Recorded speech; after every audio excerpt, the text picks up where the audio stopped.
Hello everyone, my name is Casey and I'm an Amazon seller. I've been doing it for about 2 years now, and I have created this channel to help people learn about how to sell on Amazon because it has changed my life and I know it can change yours as well.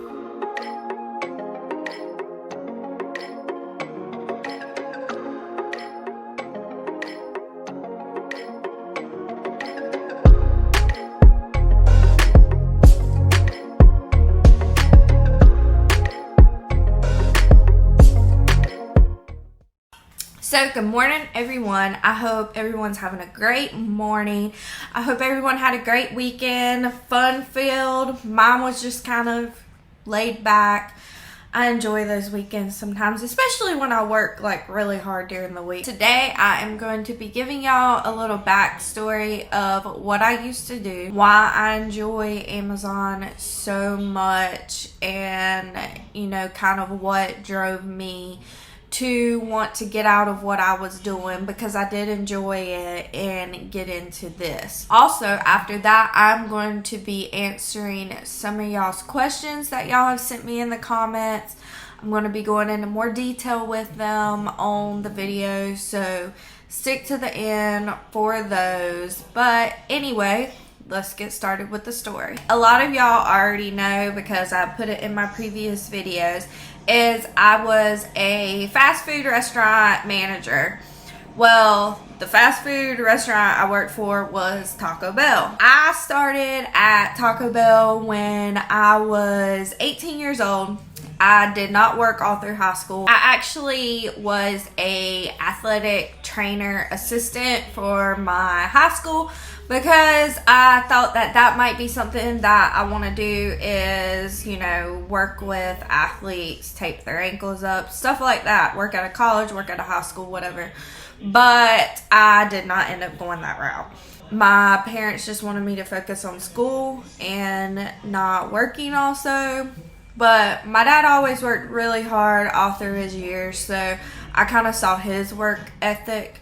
So whenever I started at 18, I remember when I got my first paycheck, it was like $200 and I was like so excited. I was like, oh, this is going to be good. So I started out as a team member. I was a front cashier, and the guy that hired me, he was actually a very good manager, and I still talk to him every once in a while.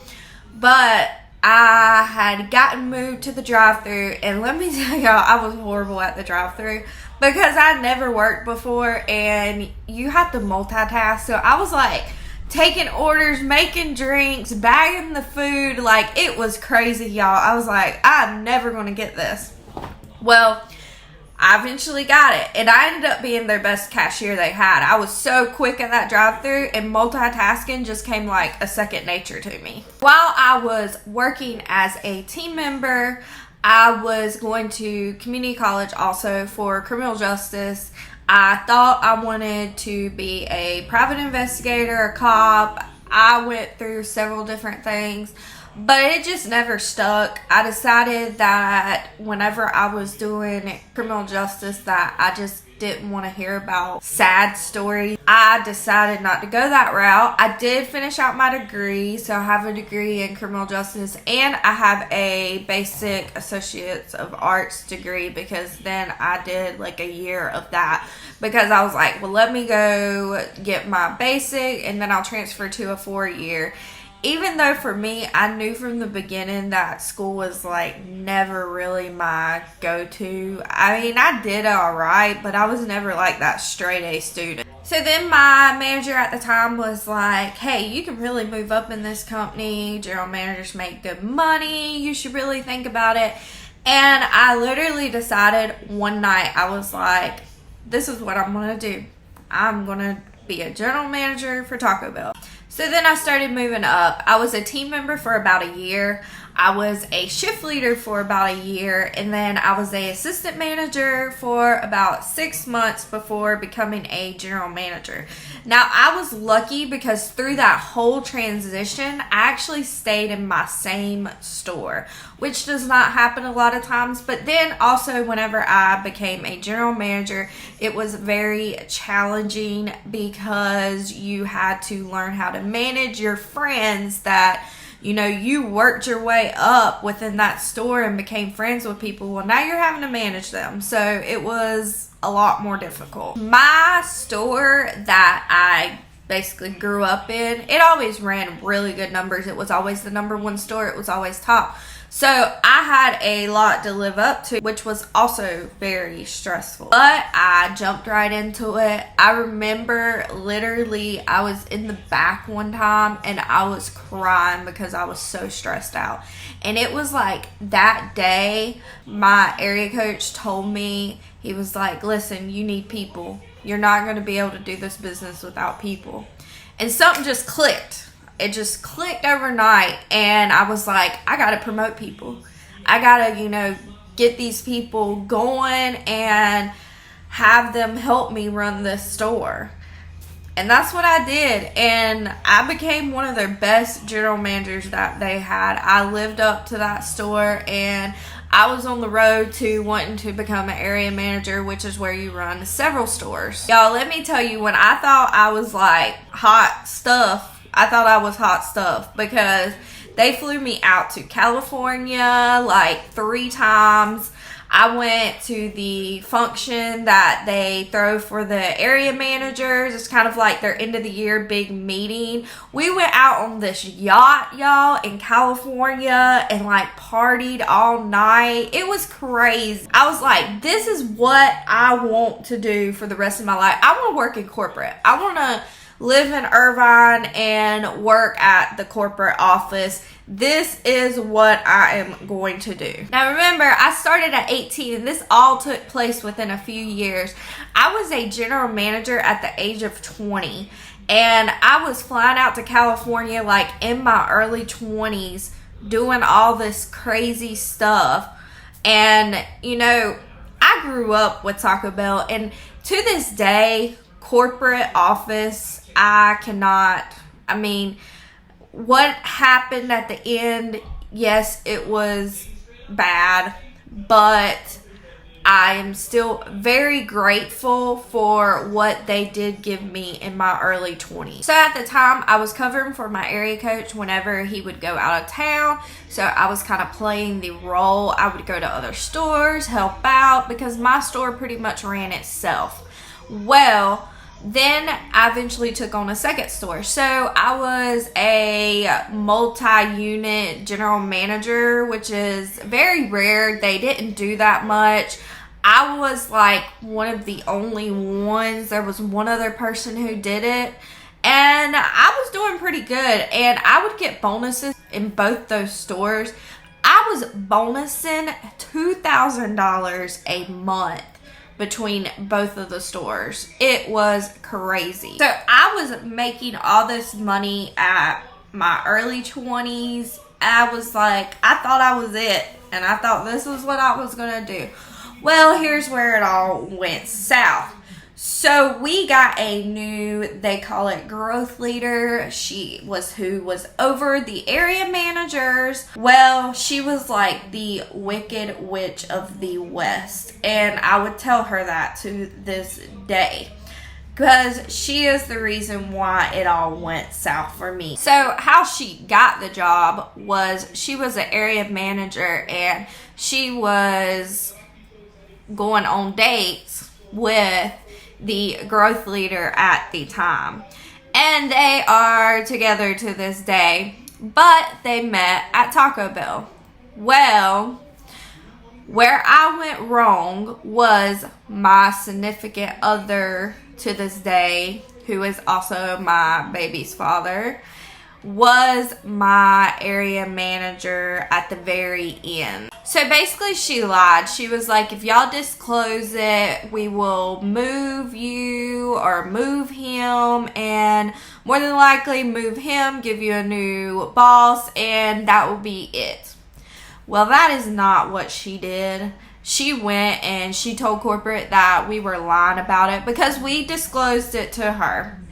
Turned right back around, told corporate we were lying about it, and basically I was X'd after that. Even though all the hard work that I had done the past 5 years, because she wanted to go and lie, I was X'd. We both were X'd, actually, and we knew the clock was ticking. My new area coach tried to save me, but he was like, listen, you can still get promoted, we can fix this. But I was so mad. I was like, I gave all this to this company since I was 18, which it was about 5 years, I think, at the time. I was so mad. I mean, I would work more than 50 hours a week to make sure that this store was perfect. And then when I ran the 2 stores, to make sure both stores were good.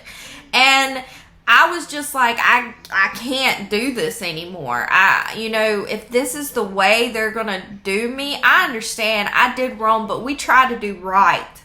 And everything I have done is just out the window, was basically what I felt like. And I mean, if she would have quit, I probably would have stayed, but she quit like 4 months after I quit. That was my luck there, but it was the choice that I made at the time. Who knows if I would have stayed? I don't know. And let me tell y'all, when I say some crazy stuff went down inside the corporate, whenever you get higher up, crazy stuff went down. Stuff that I can't even talk about on YouTube. Like, it was crazy. It would blow people's minds. But anyway, I believe everything happens for a reason, and that's why now I am going to get on to the second part of the story. So with most fast food places, there are franchise and there are corporate. I was working for corporate. I left corporate. They did not fire me. I ended up leaving, and I went to the franchise because the franchise guy actually met me at a conference where I was like in the top 10 of the general managers.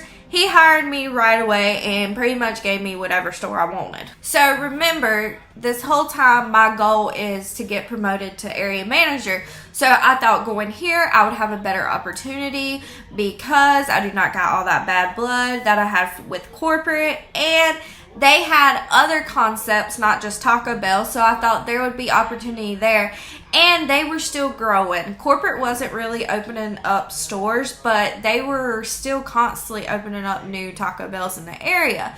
So I thought, this is great. I'm going to have a great chance. And the guy even, he talked about when he hired me, he said, you won't be a general manager long. I thought, this is awesome. Well, then it went south again. I ended up getting pregnant with my son. Well, at the time, I was running a very high volume store, but I was still running it all right. And I mean, it was difficult working over 50 hours a week, being pregnant, very difficult. But anyway, at the very start, I was probably, I just told them I wasn't that far along. The guy pretty much said that I will not get promoted until after I have this baby. And okay, I understand, but you're still basically holding me back because I'm pregnant. So that just really, really bothered me there. Plus, my area coach at the time was like, oh, you've gotten slower since you've gotten pregnant. So the whole time I was pregnant, this company just didn't support me at all. My significant other was working for the company too as an area coach, but I think he was on the other concept, or he was with Taco Bell, then he moved to the other concept. But at the same time, it actually made me want to hurry up with my pregnancy because they were just so looking down on me constantly for it. I mean, it almost made me feel like I was an outcast because I was pregnant. You're a general manager, you shouldn't be pregnant. I haven't really talked about this to people very much. I mean, I've talked about it, it bothered me, but not to this extent. But it really bothered me pretty bad. Well, them treating me bad during my pregnancy gets worse. So I ended up having preeclampsia, so I had to go out a little bit earlier than planned. He was doing like January, and then he ended up coming in December, and I actually went out in November. So a little bit earlier than planned. But I was running this one store when I left, and when I came back, they took my store from me and told me you have to go here, which was a lot farther from my house. Different everything, a slower volume store. It was horrible. And that really bothered me there because I was like, I was out because I was pregnant, a personal deal. And then you're going to give away my store? I mean, you already treated me really bad all throughout the pregnancy. And now you're going to give away my store for when I come back. I was really debating on not even coming back. But at this time, I love Taco Bell so much, and I just didn't want to give up on it because, I mean, I thought, this is what I'm going to do. This is my dream. This is my company. I love Taco Bell, y'all. I was Taco Bell this, Taco Bell that. I would wear their shirts. I love Taco Bell. And I didn't want to give up on that. So I ended up going back, and I ended up going to this other store. And this store I took over was rough. I mean, I think they had like one shift leader at the time. It was rough. Well, I mean, I took it and I turned it around because that's just what I did. I was having time out for my baby, and that was really bothering me because I was a new time mom, but I was still working all these hours.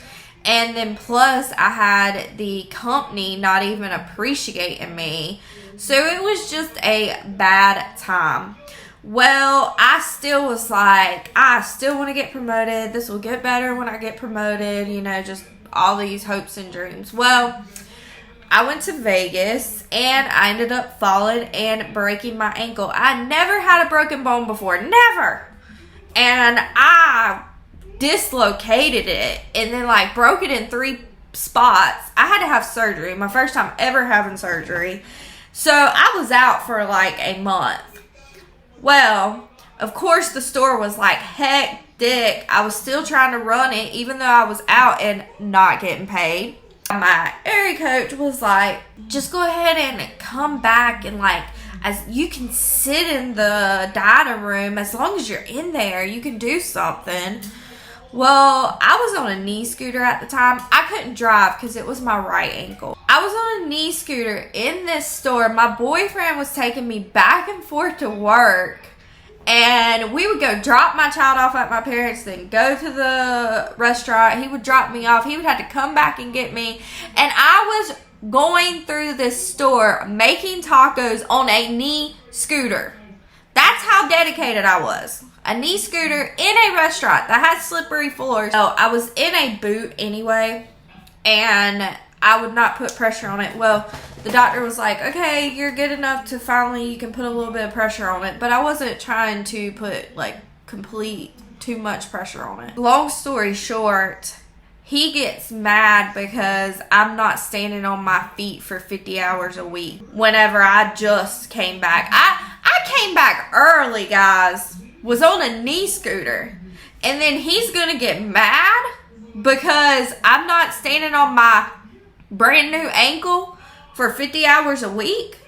I was hot. But anyway, another reason why I was hot was because there was this other manager that I worked with at corporate, and she came over to the franchise also. Well, at corporate, she did horrible. And I was wavelengths above her. And over here at franchise, she was doing good. My boyfriend was her area manager. I found out she was cheating. So stuff you can do to cheat: drive around the building, get your drive-through time down, do surveys on other people's phones. A lot of times giving desserts for surveys. You weren't supposed to do that with Taco Bell because you had the chance to win $100, which nobody cared about. They cared about getting the dessert. But those were just some of the examples of ways you can cheat. Well, she was doing all of it. But I was like, okay, whatever. But what drew the line with me was she was paying people under the table to work hours so she could make labor. Now I was like, hold up. This is the line right here.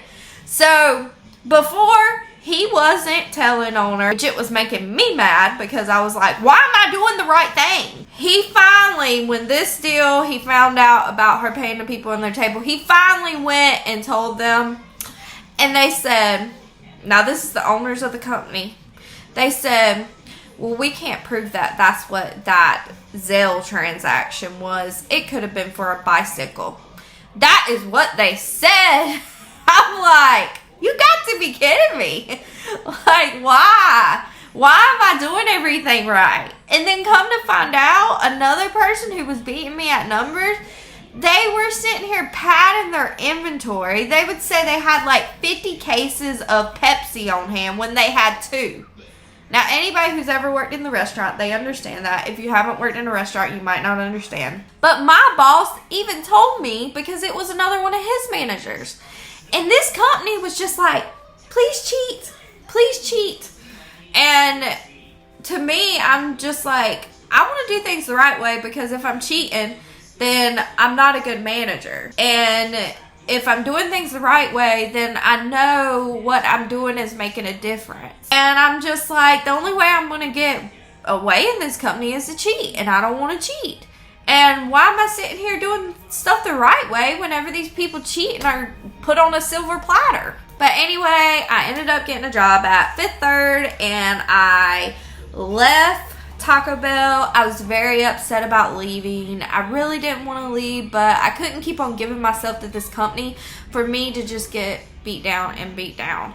And I realized it's never going to happen. I'm not going to get promoted. So I need to stop chasing this dream, and I need to go and do something that might be better, more quality time with my child. And that's what I did. So I will also tell y'all, during this time, after I broke my ankle, I didn't have no income, even though I was still running the store. I didn't have no income, and I was selling all my old purses. So I used to love Michael Kors. I raided out my closet. I raided out my mom's closet, and I was selling them on Postmark, Mercari, eBay, all those places like that. And that's kind of where this reseller dream started. So I worked for the bank for a little bit, and you know, the bank, you expect to work Monday through Friday, 9 to 5. Well, it wasn't that at all. I was working weekends, I was working till 6, and I was driving an hour to get there. So it just wasn't worth my time. I took a huge pay cut to go from Taco Bell to the bank. And then plus, if you ever worked like a fast food restaurant and you're on the go, then you go to a bank and you are bored. I should have never done it. I know that I gotta be a go person. I mean, time would just creep by. It was honestly the worst job I ever had. Plus, I'm very country. I'm from the South, and I got in trouble for eating pickles in my office, so I was like, this ain't gonna work. Now, a lot of people love banks, and that's for y'all, but banks just weren't for me. I gotta be go, and that is definitely not go. So I ended up quitting there, thinking that I could do my clothes selling full time. Well, the deal was selling clothes, for me at least. The money was just not there.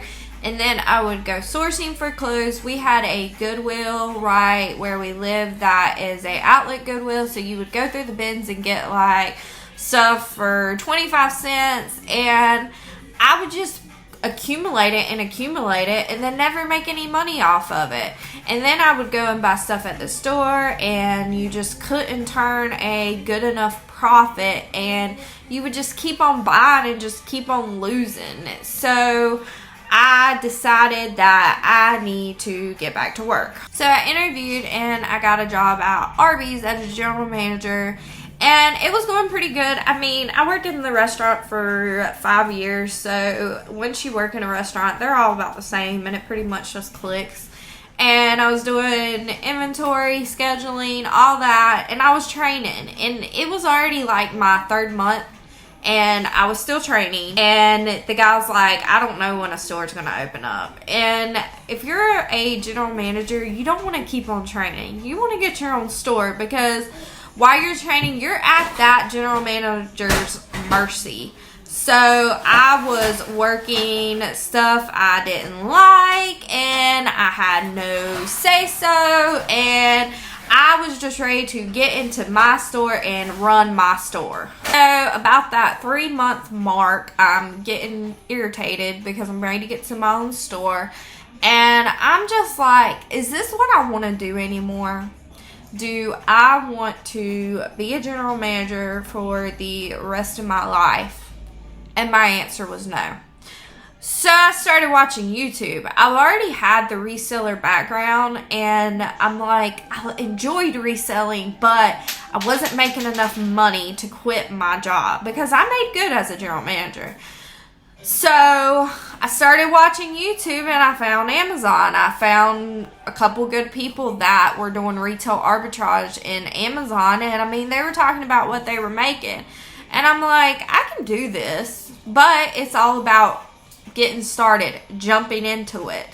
I started in October, like October 31st I started. I quit my job the first week in December because I was able to make my house payment. That was my deal with my significant other, was if I can make the house payment, then I can quit my job. So that was my goal. And everybody's got different stuff. I mean, if you are single and supporting yourself, that's a little bit different. But I was lucky enough to be able to quit within a month because I just wasn't into it anymore. I mean, I was going into my Arby's job, and all morning while I was prepping in my AirPods, I was listening to YouTube videos about how to sell on Amazon. And I went out, I did my first sourcing. It was horrible. I did end up selling like one thing out of it, and I was pretty excited when I got that first sale. I was like, oh, you just think, oh my God, this is going to work, even though I just got one sale. But I can sell something. And it was like within a day, I was like, this might be good. And I just stuck with it. And within the beginning of that year, so December, I quit my job. Within January, February, March, especially February around Valentine's Day, I was like, this is good. That February, I did my first 1,000 day in sales, and I was like, I can make more money at this than I can being a general manager. And plus, I make my own hours. I run my own business. I'm not sitting there at the mercy of somebody promoting me anymore. If I want to make more money, I'm in charge of that. If I want to do something new with my business, I'm in charge of that. I'm not waiting on somebody else to tell me that, okay, we're going to go this route now, or we're going to go this route now, or you're finally getting promoted. I mean, I spent all those years sitting there, please promote me, please promote me. Now it's, I'm in charge of it. So I'll be honest with you guys, whenever I quit, I never looked back. And that's how I'm here today. So that was a little bit of my background story, why I decided to do Amazon, and what I used to do, and basically what got me here. So now I am going to go over y'all's questions. Let's talk a little bit about Amazon now, and then we'll wrap this video up for today. So I have a lot of y'all asking me about where I get my packaging material, how do I ship FBM? Well, all of that is in my how to ship FBM video, list, pack, and ship FBM. So if y'all have any questions about where I get my packaging material or how to ship, it is in that video. I break it all down for y'all. I even tell y'all where to get it from. So some of y'all are asking me about shipping rates. I promise you, once you start doing it more, you will just know what it's going to be after you weigh the item. But until you get to that point, you can go to pirateship.com and you can go to rates, and you can enter in the zip codes it's going to, and then the type of packaging, the dimensions, and the weight, and then do see shipping rates. So then if I go down here, you can see parcel select, UPS ground, priority, UPS 3-day select, But these are pretty accurate on USPS, but on UPS you will get a little bit more of a discount. So packaging material, all my Polly Millers I get straight off Amazon. All my boxes I get off Uline. My tape I get from Amazon. My 5x7 labels I get from Amazon. So that's just a quick rundown if that is your only question. So I had people ask me about the hazmat with the razor. Well, hazmat items have to go ground and you don't get that shipping discount. So yeah, it's a little bit more with shipping and you just have to factor that into the price. So you decide if you'd want to sell that item or not with it being hazmat. Ollie's products are new. The ones that are refurbished will be in a completely different box and have refurbished on them for whoever has been to a Ollie's before. I know I actually bought one of their refurbished products before, but besides that, they're new products. Let me clarify, I bought it for myself. I do not sell refurbished items on Amazon. You will get in trouble for that because you don't want to get hit with a sold as new and it's not new. You can get hit with that on your account health.